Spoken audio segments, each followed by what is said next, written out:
السلام علیکم ناظرین، ہم آپ سب کو سوچ کر بتاؤ میں خوش آمدید کہتے ہیں۔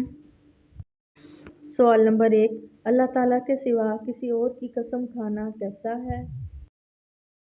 جواب ہے اس کا شرک ہے۔ سوال نمبر 2، کس نبی کی توبہ 20 سال بعد قبول ہوئی تھی؟ جواب حضرت آدم علیہ السلام۔ سوال نمبر 3، کون سا عمل کرنے سے عورت کو 1000 شہیدوں کا ثواب ملتا ہے؟ جواب ہے اس کا خاوند سے اچھا سلوک کرنے سے۔ سوال نمبر 4، میدان محشر میں لوگوں کو اللہ تعالیٰ کے سامنے کتنی بار پیش کیا جائے گا؟ جواب ہے اس کا 3۔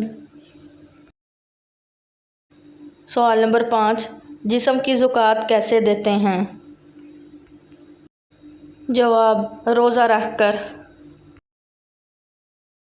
سوال نمبر 6، جڑواں بچے پیدا کرنے والی لڑکی میں کیا خاص بات ہوتی ہے؟ جواب ہے اس کا بابرکت ہوتی ہے۔ حدیث شریف میں ہے جو لڑکی زیادہ بچے پیدا کرے یا جڑواں بچے پیدا کرے تو ایسی عورت بابرکت ہوتی ہے۔ ویڈیو دیکھنے کا شکریہ۔ ویڈیو پسند آئی ہے تو ویڈیو کو لائک کریں اور چینل سوچ کر بتاؤ کو سبسکرائب کریں۔